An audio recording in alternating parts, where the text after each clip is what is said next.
Speed on A. 19, speed 1, up to full start, A camera. I'm up. Okay, stand by, gunfire and effects, going live on effects. Fanny, you good? Stand by, and 3, 2, 1, action! Bang!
Cheaters, bring a sniper!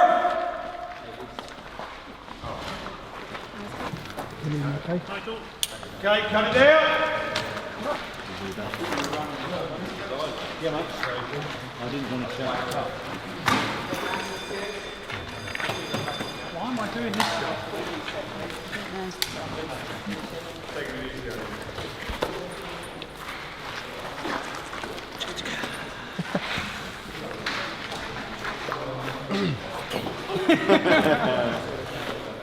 Third hit, Dad. Third gunfire. Stand by. Stand, running. Listen, just put your fucking guns away, it's fine, okay? I'm fucking, everything's cool. Set. Hey, cool, right. And action. Break your fucking arm, man. Get just fucking sit. No, don't. Ah! I've been shot. Fuck. Ah! Cut it out. You know what? Fuck the small talk. Let's buy some guns, eh?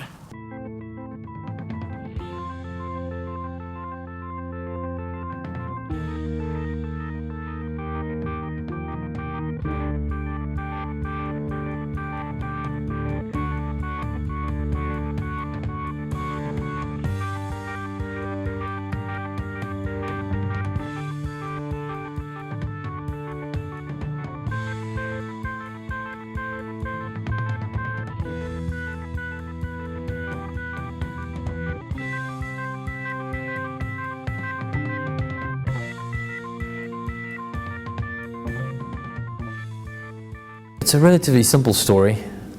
Guys want to buy guns, guys are selling guns, everything's going fine.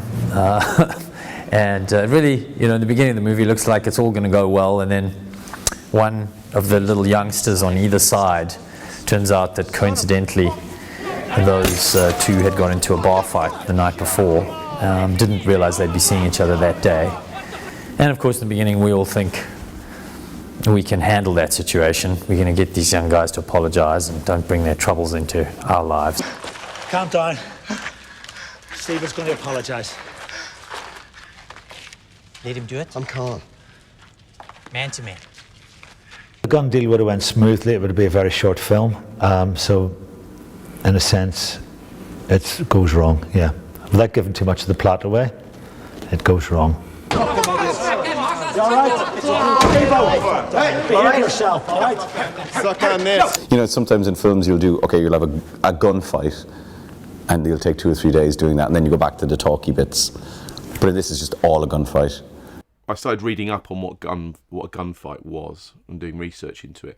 And I read a lot of kind of FBI ballistics reports and stuff, and which give you these kind of like blow by blow kind of descriptions of what happens, and they were really messy and they were surprising. You know, I thought, and obviously being brought up on a kind of diet of Hollywood movies, I always thought that, you know, you fire a gun and it, you know, they always hit what they're shooting at. But it kind of turned out that to shoot someone who's actually moving is quite a difficult task, you know.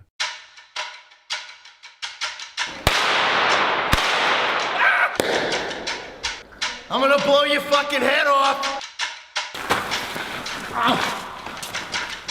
We'd play out a whole sort of like a play, like doing a gig or something, but as a gunfight.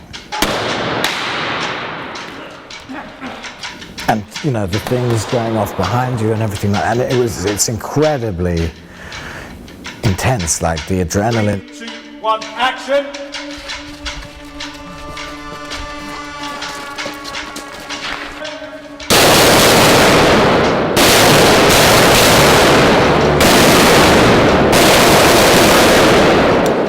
The most amazing feat, I think, is for Ben keeping it all in his head, like this sort of who's shooting who, where the bullets are coming from, the points of view, making sure that everything is connected. A lot of the process was about translating the script into a physical space, because of the way that the script relies on the idea that once the characters are shot, that they can be on the ground and crawl around and not see each other necessarily all the time, so they can't shoot at each other all the time. So to work out the choreography of that and the geography of that was very complicated. The preparation that he's put into this, I mean, I think they have probably 400 or 500 pages of storyboards in a room upstairs, you know, so it's like he knows every shot, he knows the geography of the warehouse, he knows where each character goes. We did maps of where every single character is and what they do, where every single bullet hit was. We spent a lot of time starting on his attic floor, trying to figure out where and who and what and all the ins and outs of all that sort of stuff. This is my favorite thing about Ben, and it's less about a quality and more of sort of like a work thing. He has a full edit bay built on set wherever he's shooting, and the camera, the data, basically comes directly from the camera into his editing station, and he's editing the movie in real time. So by the time you're done with the day, he's cut the whole day together. So on the last day of shooting, when they call cut for the last time, he's going to have a full assembly of this movie already put together.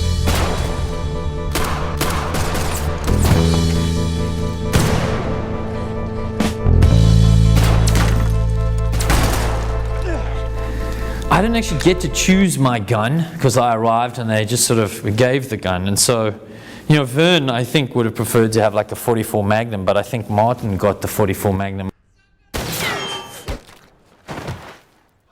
I have probably got the best weapon. It's very blingy. It's a bit of a Dirty Harry. If you don't mind, I'm just gonna give you a little sample of it. Oh gosh, I feel like I'm the only one though who doesn't relate to their weapon in the same way as everybody else. I don't even know what kind of weapon it is. It looks like a smallish, I don't know. The second I had it out, every guy was like, oh, let me take a look at that. You know, opening it, shooting it. I was like, I barely know how to hold it. I feel so stupid.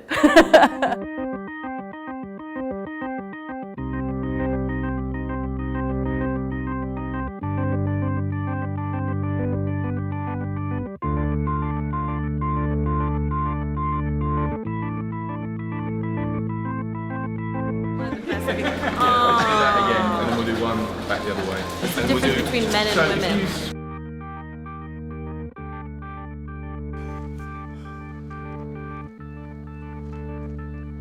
When people get shot in this script, you get a sense that it's going to incapacitate them.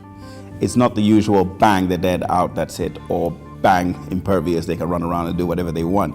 You get hit, you're really hit. And there'll be bits in it. If there's bits in it, I can take one bit out. Yeah. What if you touch it in your arm? Yeah, I was thinking, you know. So there was this idea that if you were shot, you just drop down dead immediately, which seemed to be not true. I mean, it probably would kill you, but it would take a while to. And the kind of analogy I had for it was like, it basically being shot is kind of like being stabbed with a knitting needle. So if you got stabbed through the arm with a knitting needle, you wouldn't die necessarily straight away, and the same with a bullet. Unless you're shot right in the head or something like that, so you could keep going. I'm not dead. Today was really good fun. We had Sam, who plays the character Steve-O. He had the tyre running over his head. My morning ritual. It's a real truck, and there's no CG in that, but it's a gag that's kind of lifted from Penn and Teller, where you do a counterbalance. So you've got three of the wheels are real, and the front one's a rubber one. And then there's weights on the other side of the truck, so you can actually run people over for real with the truck without it hurting them, which was a absolutely terrifying. And I said, look, it's fine. I don't know why you're all so scared. I'll do it. I'll just let the truck roll over me. Which I did do, and I'm not a brave man, you know. And it was quite traumatizing, to be honest.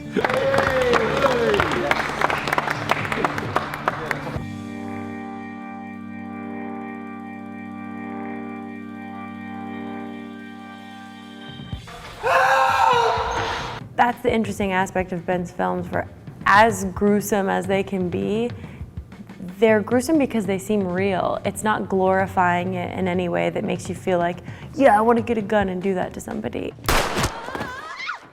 Shit, I'm sorry. Oh, sure. I can't believe that I gave a shit about your cousin, you little asshole. This film in particular also uses humor as well as that sense of humanity that takes it out of the realm of like superficial action movie and puts it more in our face of saying, hey, look at this thing that we do. Look at the weird way that we communicate. Aren't humans odd how they do that? It's interesting, you know, when you get halfway through the movie and see what state they're all in, and you can't quite remember how it got so bad so quick. You know, I mean, I always took it from this idea of when an evening gets messy, or something gets really out of control, and your whole life can be kind of, and your purpose can be reduced down to a tiny thing, like maybe finding your keys or something, or, you know, nothing else is important. I think that's what this film does. It goes from people with quite lofty ideals and plans, and then they get reduced down to going up a flight of stairs, and that's it, and that's all their job is from that point on. Their whole life has been reduced to that. And I think that's, you know, when you get your choices taken away from you, that's kind of where you end up. And I'm gonna shoot from here. Yeah. Bang. 3, 2, 1, action.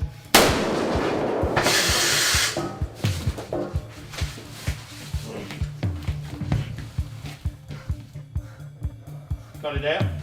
It's manly. I think this is kind of the ultimate gunfight movie in a way. It's got all of the best elements of a Western combined with just that slick, late 70s, you know, like East Coast vibe, and it's just so cool. I think the fact that Martin Scorsese is executive producing the film says a lot about what it is, says a lot about Ben. It's a testament to who he is and the kind of vision that he has.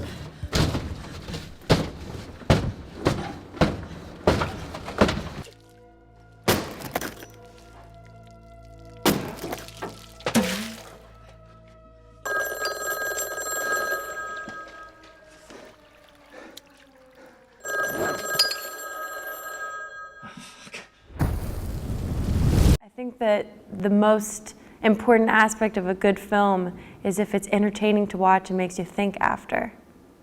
And that's what this movie will do.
I play a character called Martin, and he is one of the two people that are making this weapon sale. So Shalto's character and mine meet with Cillian Murphy and Michael Smiley's character. We've got other people playing various parts around that to sell them a bunch of automatic rifles for their fight in Ireland. I have probably got the best weapon. It's very blingy. It's a bit of a Dirty Harry. If you don't mind, I'm just gonna give you a little sample of it. Now, it weighs a ton. and has quite a kick to it. So, you know, when this comes out, everybody pays attention, let's just say. The grit, the way that it's been imagined. When people get shot in this script, you get a sense that it's going to incapacitate them. It's not the usual bang, they're dead, out, that's it, or bang, impervious, they can run around and do whatever they want. You get hit, you're really hit. And he creates a very unique environment on set. There's a general sense that everybody wants to be here.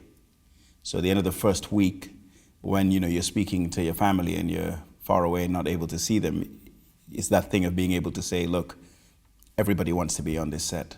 So as a result, it feels like home. We're all having a good time, It's just exciting. So many people I've seen their work and I've, been interested in and wanted to see more of them and to be on the same set with them in these. I mean, we have these ensemble pieces that are fantastic. And it's what's actually interesting, Ben lets us create these moments ourselves. And as you're doing it, you're looking from one character to another. And what's incredible is whoever you look at, they're right there with you. There's no, you don't get anything knocking you out of the action. I mean, it can be tricky because some of them are so naturally brilliant and funny that to try and keep a straight face during a very serious take. I'd say three things. There are three reasons to see Free Fire. One, Ben Wheatley. The way that he imagines and sees films and makes films, I think, is unique. I mean, this is why he's getting all the backing he's getting and the support he's getting. So you're going to see a film that's not like any other or imagined like any other. The cast. To see this group of people, and, I'd love to include myself in that, willing to make complete idiots of themselves in a room. And I mean, they're really throwing themselves into the circumstances that we have in there. They're covered in dirt, crawling around on the ground, screaming, crying. And finally, because I think it's important to support British films. We're trying to get the industry here to grow bigger. I think this year was second worldwide. And we want to give Hollywood a run for its money. Even though they're part of this, we want to also make sure the British films are being seen and promoted.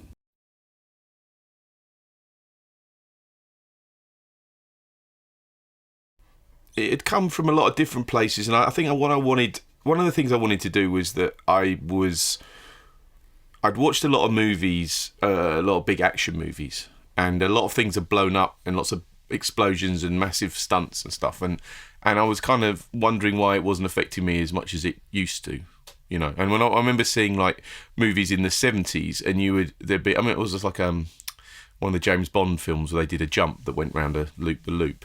And it was like a massive big deal. Or there was a thing of like the making of Capricorn 1.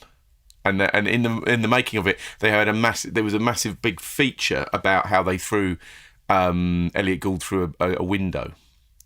And that was like a massive stunt. And they did a big car jump stunt as well. But this is a big stunt.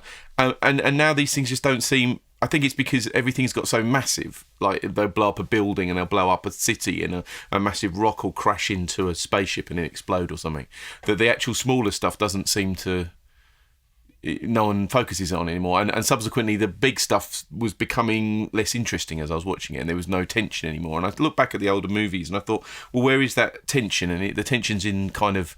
I felt more in relatable, smaller actions, and that people could understand and see the proportion of. And I think, and also it come from when I did Kill List, and the violence in Kill List, the most affecting violence in it was the things that you could understand, not, So then I started thinking about, I started reading up on what a gunfight was and doing research into it.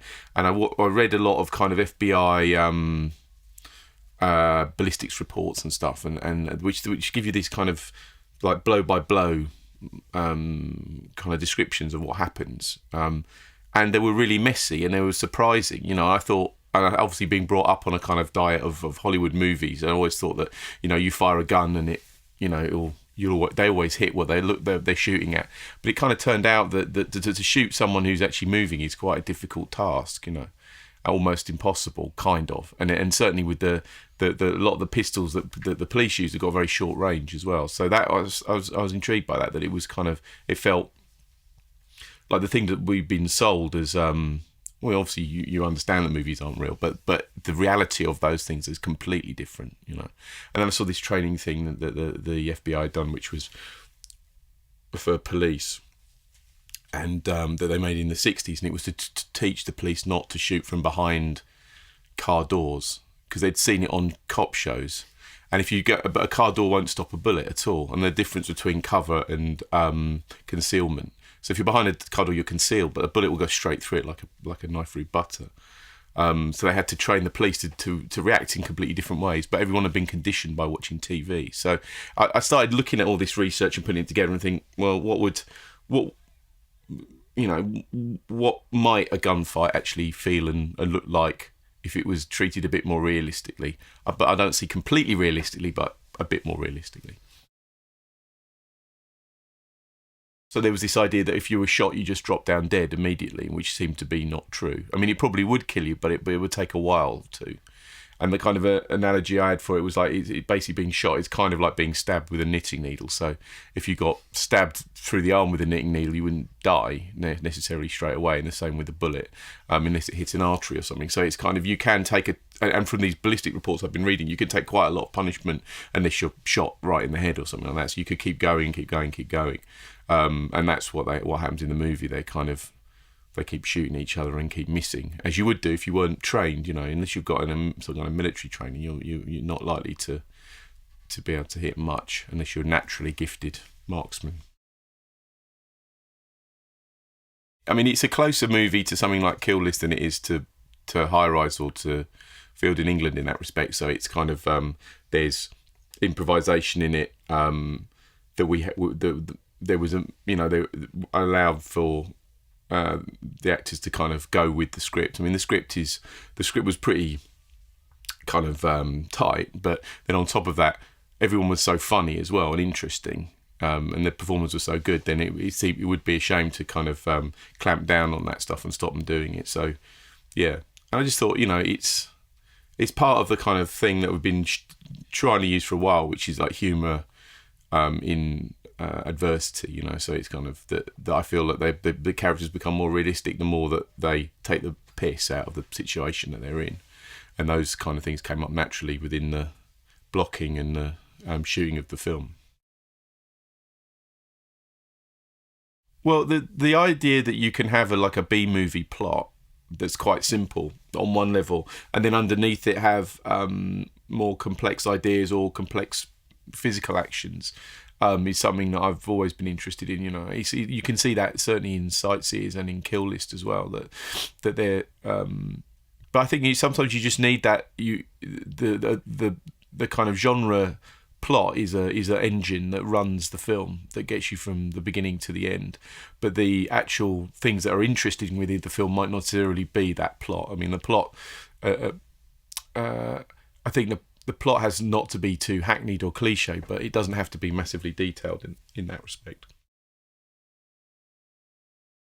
I mean, the film itself was pretty fully formed before we cast it, so it was always going to be like sets of, the two groups, one buying and one selling, and then the group that was, and the third group which was kind of ambushing. So, but I'd started with basically a conversation with Cillian Murphy originally. And he'd called my agent and he said he wanted to meet up, which it always makes me really happy when actors kind of seek me out. So I kind of went and had a few drinks with him, and then started trying to think of a way that I could write a script that would work with Cillian, And so he was always going to play that character from the very beginning, and he was the first person on board as well. And then from that position, kind of. Then I wanted to do a film with Michael Smiley as well, so I kind of put the two of those together. So in a way, it was very similar to how we should cast Kill List, where the casting was almost happened simultaneously as the imagining of the story. Scorsese had seen Kill List while he was shooting Hugo, and there'd been an interview, and he'd said in the paper that he really enjoyed the film. So I talked to my agent, my American agent, who was like 2 or 3 doors down from Scorsese's agent, and I said, "Oh, can I get to meet Scorsese? If you can do anything for me, can you sort that out?" And they did. You know, I went to meet him in his house in New York, and it was quite, I don't know, it blew my mind really, to be honest. And I'm a massive Scorsese fan, and probably wouldn't be making movies if it wasn't for him. And yeah, it was kind of, you know, it was like a bit like meeting cinema god, you know, for me. So that was pretty amazing. And then the kind of relationship continued on, and then a few years later, yeah, we had the opportunity to send him the free fire script and see if he wanted to get involved in helping produce it, and he kind of and he said yeah. So that's how it happened. The film was always devised to be kind of in one space, and that's kind of slightly pragmatic because it would be achievable, and we could make the money go a lot further by doing that. So therefore, when it was looking at it, it's set in a period and in America, you know, there was different ways of going, and we could have shot in the States. But then we thought, no, it's just, you know, it's a change in terms of the culture of the crew and stuff, and we've got a really good crew that we've been working with for years, and I don't know if we'd be able to translate them over into America, or the aggravation of that. And then we started looking at kind of locations in the UK, thinking, is there a warehouse that would be big enough to do it, where we can find it? We're looking all over down the country for somewhere, and then there was one came up really near my house, oddly. And I thought I can't really, it's not going to happen. But Andy Stark and I, the producer, went down there and had a look at it, and we thought, oh, you know what? I suppose we better keep looking at other places in case people think that it's all a bit too convenient. And then eventually we just shot it there, and it was great. And it's one of the best experiences I've had in terms of just the general filmmaking, you know. The main thing we found that initially when you think, well, you need a warehouse, that you need somewhere that's ruined first. But the reality of that, to find somewhere that was as smashed up as the one in the film, would mean that the place itself would be a health and safety risk. And you just wouldn't know what was around, and you can't have the actors all crawling around it in case they go on a rusty nail or get their hand open with a bit of glass or something. So what you actually need, kind of counterintuitively, is a massive empty space, a totally clean slate. And that's what that warehouse was in Brighton. It was just totally empty, and then we had to build everything into it. So a lot of the process was about translating the script into a physical space, because of the way that the script relies on the idea that once the characters are shot, that they can be on the ground and crawl around and not see each other necessarily all the time, so they can't shoot at each other all the time. So to work out the choreography of that and the geography of that was very complicated, but it also told us how the space should be built as well. So there was a lot of time spent with storyboarding and kind of maquette model building and maps to try and work out how to do this without it completely falling apart in terms of the logic of it. And then once we got in the space, we acted it out we built lots of cardboard boxes and put them in to see if the sight lines would work, and just kept kind of working at that until the last minute when we had to commit to where the different pillars were going to be and the different walls and stuff. So it was, I think that was the hardest challenge of the film really, is that kind of physical side of it. The films I'd looked at that I really liked were things like with the John Carpenter movies, and I think that when you look at Precinct 13, there is a lot of elements of that in it, where the spaces are very specific. The action that happens in them is quite small, but you get a feeling, you know, the geography the whole time, you know where you are. And also the other one, the big reference for me was Zulu as well, and there's a scene in that where they're cutting through a wall while they're being attacked from through the roof of the house that they're in. And I always like those moments, you know, that they're kind of, again, reducing action down to a very tiny, small thing, but it's tension. And like in a modern movie, that would be like a giant robotic squid chasing, you know, a plane that can turn into a petrol tanker or something like that, and then back into a robot. But in those movies, it was just a man with a bayonet trying to stab through a wattle and door wall. And both those scenes, when you look at them, are as exciting as each other. and it's why is that, you know, and I think it's to do with like kind of the investment in the characters is, you know, it doesn't really matter how big the action that they're doing as long as they're in peril. Well, we always tend to rewrite for the actors to a degree. So when Sharlto was cast, the character wasn't South African, and I'm always a fan of like trying to keep the original accents of the actors. And then we just thought that's just interesting, you know, this idea that he's much more interesting. He's an international kind of character than just a local crime character in Boston. But also this idea of the idea of what criminal, you know, how the criminal society works in America is so kind of coloured by cinema, you know, from my perspective as someone who doesn't live there, you know. And so my experience of it is only through cinema and through reading. And I just thought that there was more of a reality to him being a South African during that period, and so we kind of built it up around that. And then Sharlto had a lot of ideas about it too, so he brought a lot to it. You know. As much as I was interested in gun battle stuff, I was kind of interested in stuff like Evil Dead as well. And if you're interested in Evil Dead, then you're interested in the Three Stooges and that kind of physical comedy stuff. So it was that making a movie that was kind of reliant on physical gags and timing and then also a lot of people under pressure and tension, which is a kind of again at 90 degrees to what High Rise is, which is much more about. It's kind of a mixture of image and dialogue, but it's certainly they're kind of side by side as importance, whereas this is more kind of comedy and dynamic action at the same time. So it was a very different thing. And I was just really looking forward to doing something that was physical like that, you know.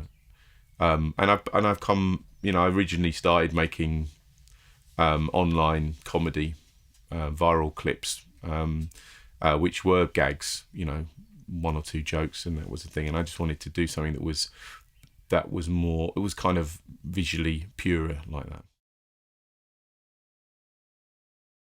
A lot of the things in the movie are practical, so they actually fired that canister was fired at the stunt people, and they did fly through the air for real. There's not much CG in any of that stuff, and most of the bullet hits are real, and almost all the, even down to Sam Riley being run over by the truck, it's a real truck, and there's no CG in that, but it's a gag that's kind of lifted from Penn and Teller, where you do a counterbalance, so you've got three of the wheels are real and the front one's a rubber one, and then there's weights on the other side of the truck, so you can actually run people over for real with the truck without it hurting them, which was absolutely terrifying. And I said, look, it's fine, I don't know why you're all so scared, I'll do it, I'll let the truck roll over me, which I did do, and I'm not a brave man, you know, and it was quite traumatizing, to be honest. I lay there. It was quite easy to do, but you've got like I said, you've got to roll your head with the tyre as it goes over. So I did all this, and like doing it was all right, but immediately afterwards I felt sick and terrified for the rest of the day. But I put on a good brave face to Sam, and he did it. It was fine, you know. It's interesting, you know, when you get halfway through the movie and see what state they're all in, and you can't quite remember how it got so bad so quick. You know, I quite like that. But it is. I mean, I always took it from this idea of when an evening gets messy, or something gets really out of control, and your whole life can be kind of, and your purpose can be reduced down to a tiny thing, like maybe finding your keys or something, or, you know, nothing else is important. I think that's what this film does. It goes from people with quite lofty ideals and plans, and then they get reduced down to going up a flight of stairs, and that's it. And that's all their job is from that point on. Their whole life has been reduced to that. And I think that's, you know, when you get your choices taken away from you, that's kind of where you end up.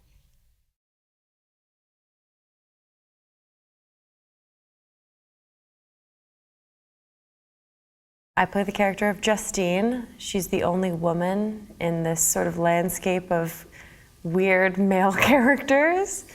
I'd say she's the most mysterious out of all of them. I think the best part about her, though, is how little you really know. I mean, I think she plays everything pretty close to her chest and is trying as best she can without fully being a man to live in this man's world with a certain sort of gravitas, so that she doesn't get sort of stepped all over in the process.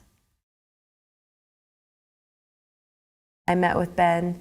We started talking about film, and we have very similar ideas when it comes to what makes a film interesting, what art is, and where it comes from, like what this film means to him as well, which is also slightly different from what I think.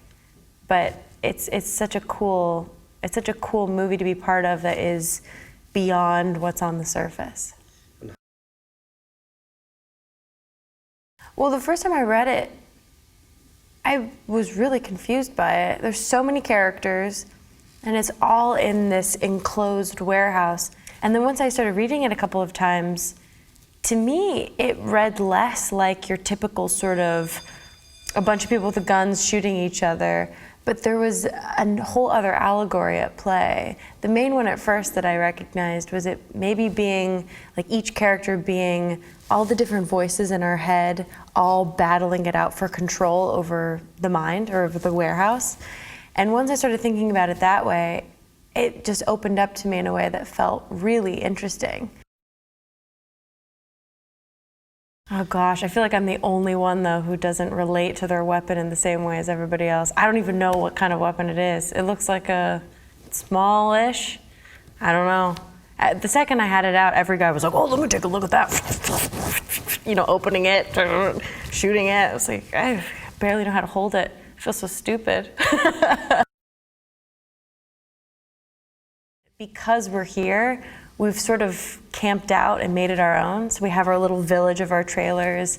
You always hear someone singing or playing guitar. We have a ping pong table. We have darts. I'm building a smoothie bar. We're sort of like created our own little village here, which is really fun.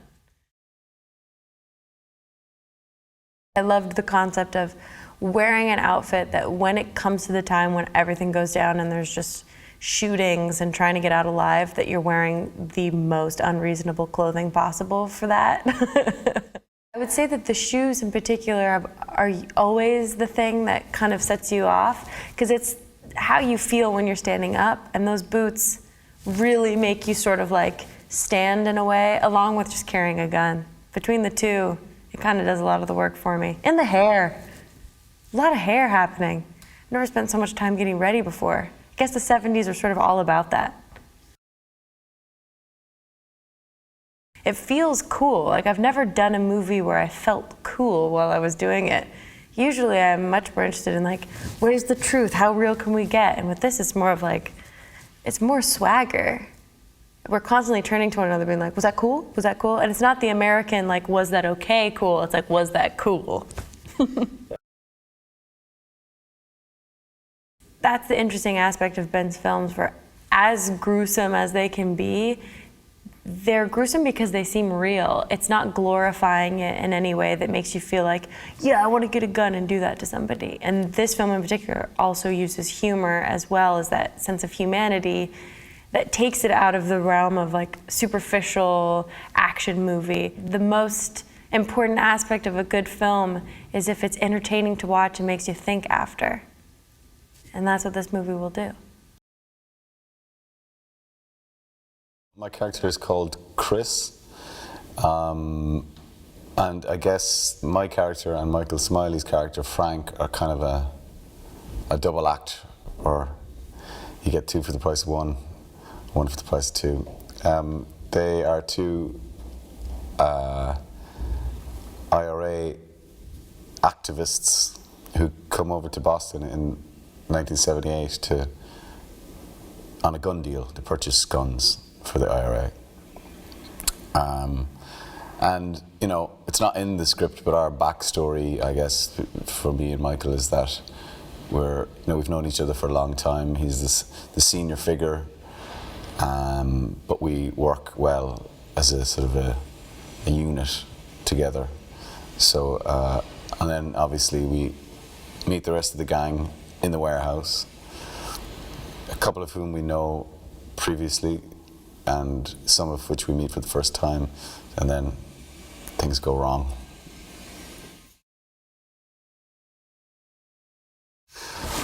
Well, the story with me and Ben is that I saw Kill List in the cinema however many years ago it was. I thought it was one of the most exciting films I'd seen in a long, long time.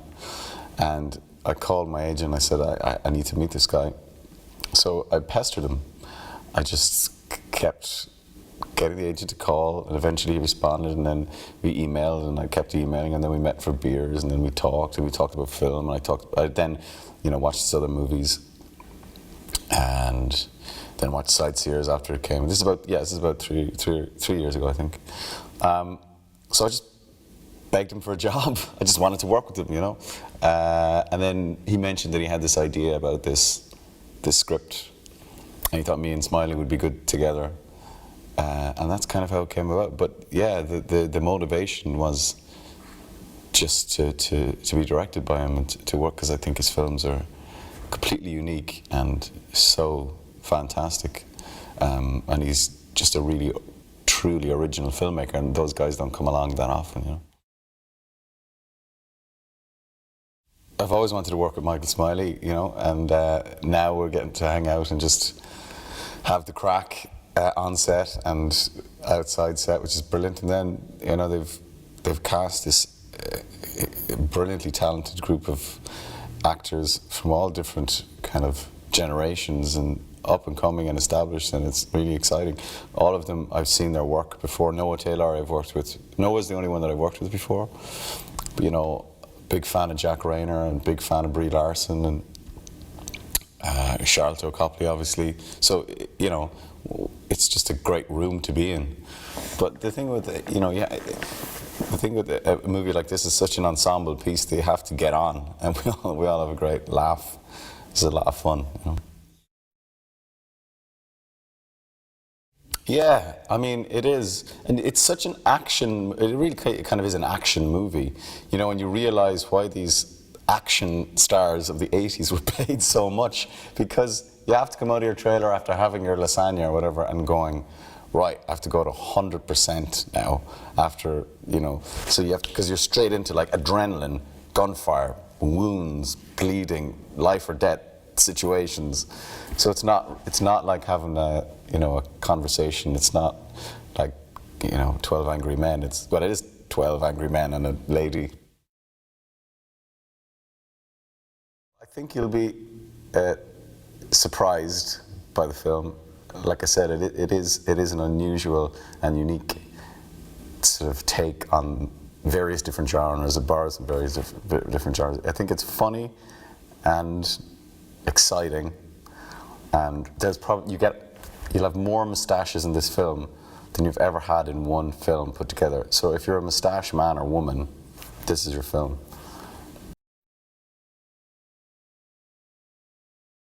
Yeah, well, I play a character named Harry, who is kind of like some hired help for, you know, Gordon and Vernon and those guys, and he basically comes into the dynamic, and very quickly he's got some animosity with another character, and that escalates into free fire. You know, Ben's a very hands-off director. He knows exactly what he wants. He's worked out every little tiny piece of this film, and he cast it in such a way that I think he just really trusts the people that he's put in the movie, so he's happy to let us just go and do our thing, you know, which is great. And we all get on so well together. There's a great dynamic between everybody in the film, so, you know, it really works. I've got the 38 Special, a nice black 38 Special. It's a real cop gun. It's cool. It's got black electrical tape around the handle, which says something about this guy as well. It's cool. The only pain in the arse about it is the fact that I've got 5 rounds, so I'm constantly looking for ammunition. Not like the rest of these guys. They got 13, 14 rounds in their clips and assault rifles, and I've got 5 rounds in a snub nose pistol, 1-inch barrel. I'm never going to hit anything. Never going to hit anything. I look very different from how I thought I was going to be. I thought it was going to be kind of more late 70s kind of skinhead, and that I was going to go in with a bit of the Clash going on. But, you know, in the end, I think just through conversations and just through looking at the outfits that Emma Fryer was putting together, I think her and Ben had a slightly different vision for what the character was. So we talked about it a lot, and we came up with the outfit first, and then they were concerned about my hair because my head's actually shaved at the moment. I'm wearing a wig. So they put this wig on me anyway, and they said, oh, that's pretty cool, you know, the wig's working. And then we kept the beard, and it went from there. But it's a pretty radical look. I think this is kind of the ultimate gunfight movie in a way. It's got all of the best elements of a Western combined with just that slick, late 70s, you know, like East Coast vibe, and it's just so cool. I think the fact that Martin Scorsese's executive producing the film says a lot about what it is, says a lot about Ben. It's a testament to who he is and the kind of vision that he has, and you know, by any standard, his films are all really intriguing. So I think this is going to be, I think it's going to do well, this movie. I think people are really going to enjoy it.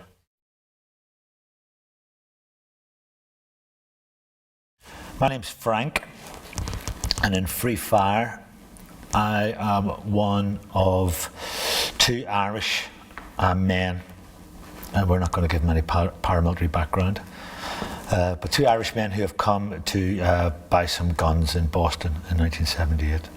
So myself and Cillian Murphy are the two Irish men, Frank and Chris. I think he brings his own vision on stuff. You know, you're seeing things very much through his and Amy's filter, which is great. He gives you the space to fly, but also, you know, within the parameters of the story. So it feels like you are completely included, and when he writes, if he's writing for you, it's quite tailor-made for you. So you're under that lovely feeling that you can't do wrong with every decision you make, whatever decisions you make, but also not to be complacent about it, because there's an ownership then that means you have to be protective of it, you know. So it's a great adventure, and you know, you feel like you're woven into the fabric of the story a lot more than just somebody who's been cut and pasted on, you know. If it wasn't you, it would have been somebody else type thing. You actually feel this is for you. Working with Ben, you tend to be completely immersed in the procedure. You know, so Kill List was the same, Down Terrace was the same, Field in England was the same. If you weren't in that part of the scene, you were standing off watching it.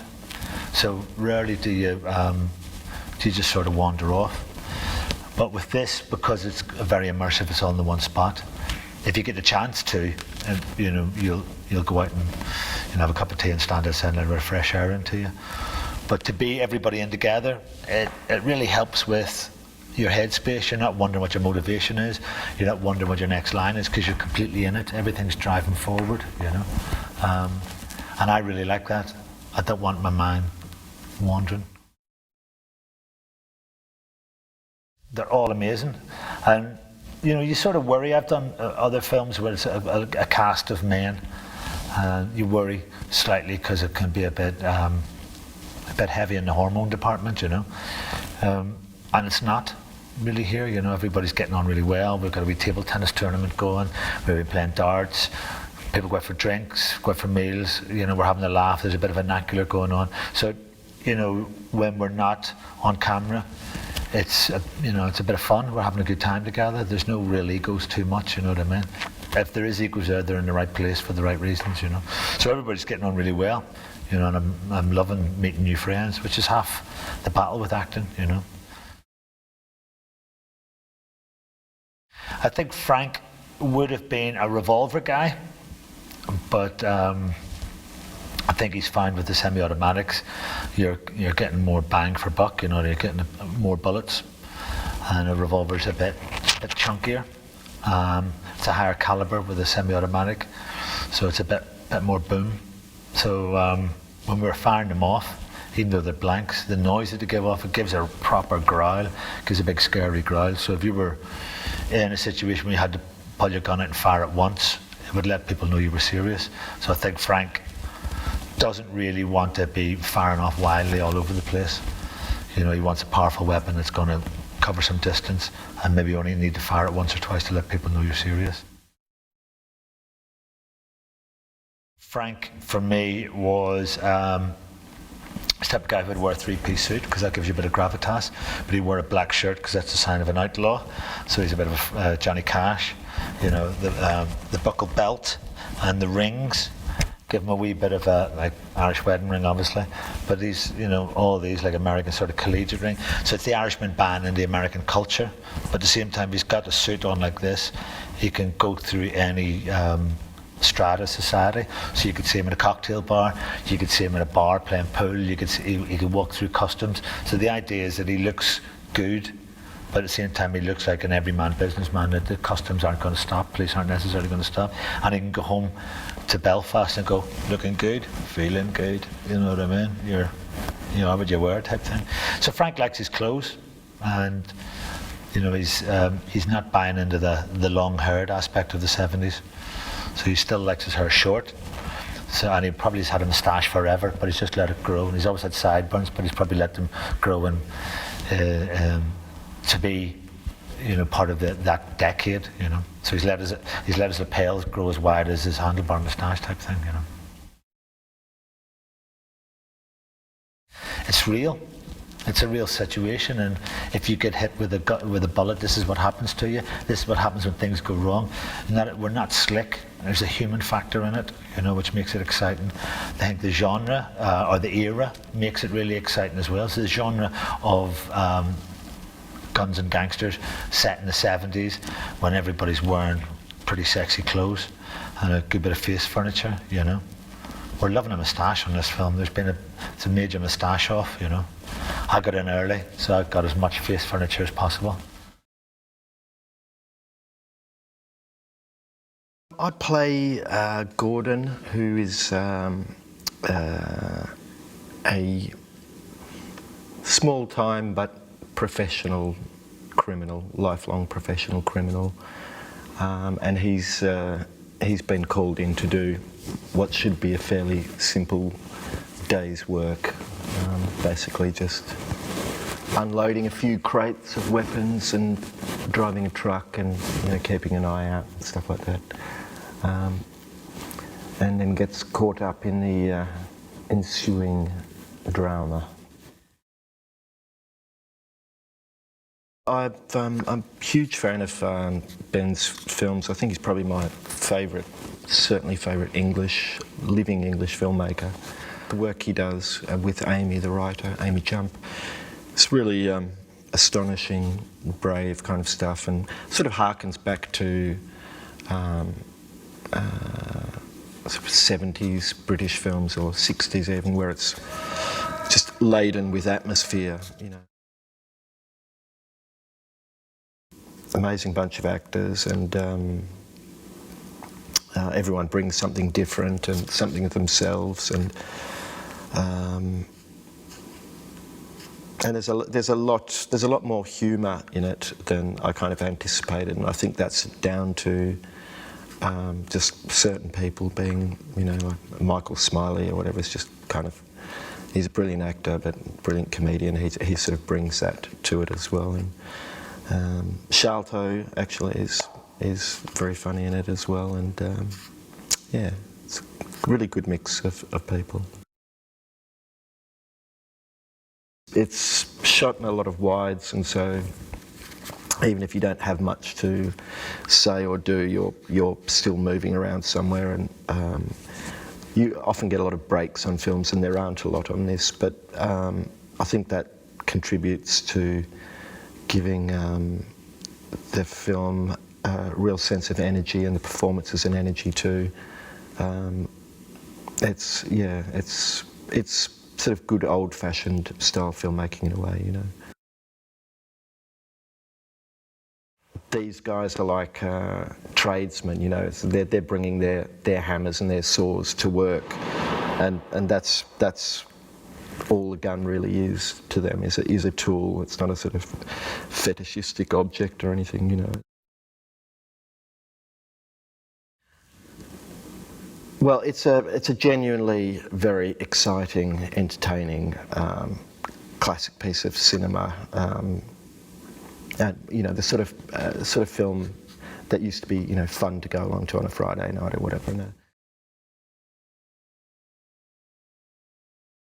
I play Steve-O, and I am the brother-in-law of Michael Smiley's character, Frank. And my responsibility is to load the weapons from this weapons deal into a van with my mate Bernie and drive it to New York. We get $100 each. There should be absolutely no problem whatsoever. But the problem is that this is a wound from the night before it all kicks off here. And Steve-O is the reason really why the whole thing goes tits up. I watched Kill List when my wife was pregnant. She used to fall asleep very early and then wake up in the middle of the night and vac. So while she was asleep, I was like going through lists of films I wanted to watch. She woke up in exactly the moment when that guy was having his head hammered in and was wondering what the fuck I'd been watching like the last months. But then I backtracked and watched all his other stuff. I'd been nagging my agent to get me in one of his things, but they'd always been cast before I could even get my foot in the door. It's difficult, well, as difficult as an actor's conditions have to get, which is not very high on the scale of things, but it's fantastic. It's very immersive though. It's, you know, you put on the stuff and go and sit in there, and we've been doing takes as well, which incorporate the whole. There's the famous for us scene 15, which is sort of like the most epic scene in the movie. It's half the script almost. When the thing kicks off to what is then considered scene 16 is when we let off these 1,000 rounds, more or less. And we'd choreographed it and rehearsed it, and when we were shooting it from wide angles, they'd just start and we'd play out a whole sort of like a play, like doing a gig or something, but as a gunfight. It's a thrill and an intimidating prospect as well, but everyone arrives nervous on the first day. You know, I was terrified of Michael, particularly because of his screen persona, but he's really daft, actually, in real life. And all actors say the same thing about each other, but we're all here for the same purpose. We're all here because we want to work with Ben. We all love the material, and each of us loves and sort of believes in our own parts of it, you know. And it's an ensemble, and the way it's being shot means that we all never know whether we're on camera or not, so everybody's there all hours of the day, even if you're just going to see your foot sticking out from behind a pillar, and everyone's really, if you hear ping pong upstairs, there's also a very competitive table tennis tournament. So we like each other at the moment, but it might still go south. My gun is a Colt 1911, which is one of the first ones invented, but it's first semi-automatics in America, one of them anyway. But more importantly, it's the gun Steve McQueen uses in The Getaway, which was cool. And it's the sort of one Humphrey Bogart has as well, you know, under his trench. I don't know how Steve-O ended up with any sort of gun or shoulder holster. I think Frank's given it to him to he's trying to give him a chance to sort of make something of himself, because he's a loser. So that's how I end up with one of the coolest guns in the film.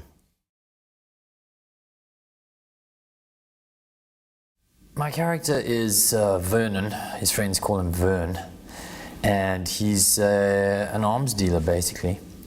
I was quite excited on this one to get to play a South African character because there's very few movies where you get a chance to do that. And he's really one of these guys who in the 70s had international connections, you know, coming from South Africa, probably bought, you know, illegal components for South African government and things like that in weapons. So he knows people, he can get stuff, and he manages to swing a deal with his associate Martin in in Boston to find the weapons that these Irish guys are looking for. Works in a very loose way, certainly on this film. He's allowing each person to really do something really potent and unique with the characters, and you know, for me particularly, he's allowing me to do a lot of improvising, which I really love doing. So I'm getting to do an enormous amount of improvisation on the film. I mean, you never know how much of that stuff makes it in, usually very little, but I know that there's enough going on that certainly the character that's been brought to life is something that wasn't really on the page, if that makes sense. You're bringing it to life with the director and the other actors in the moment, and kind of creating him. The first couple of days was really just letting the character come to life on camera. That's very unique. That normally doesn't happen. So I was, yeah, I've had a really good time. He's really funny too. There's a lot of humor. I don't know, again, how much of that will make it into the film, but it's a very, very entertaining set. We all do a hell of a lot of laughing. What I'm just loving in this, I just love sitting and watching the takes, because each guy and lady, in the case of Bree, you know, is bringing something very unique, and I think all the characters kind of, they worked on that. You can see just in the casting process, obviously Ben obviously gave a lot of thought to how he was going to assemble the different personalities, which is what makes the film entertaining. Each character has a really unique and entertaining aspect, from accent to wardrobe to sort of behavior. It's a unique schedule in that, yeah, if you know, normally you either sort of a lead in a film or you are a supporting role. When you're a lead, you're able to be working all the time. In this film, you've got a very balanced cast. You've got several characters that are all sort of equally weighted as leads. It's very much an ensemble cast, and so you spend a lot of time kind of waiting around to go, you know, or sitting in the background while some action's happening on that kind of the warehouse. They're just kind of filming your legs. So it's demanding in sort of unusual ways. It's not heavily physical like other stuff I've done, but it is quite interesting to keep your energy, you know, to sort of go and then stop and then go and then stop. A little bit challenging, but I'm finding it interesting, you know, unique experience in that way for me.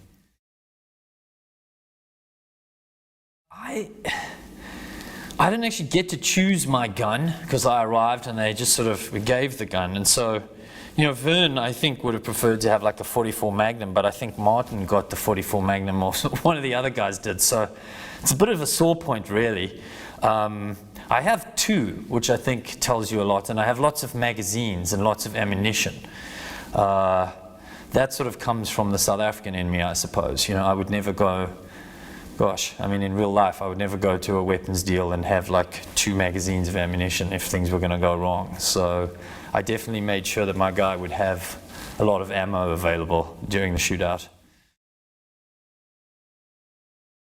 Our costume designer, Emma, I was in Los Angeles at the time they started designing the film, so I actually went in and did a wardrobe fitting in Los Angeles, just trying different suits on based on chats that I'd had with Emma and chats that I'd had with Ben.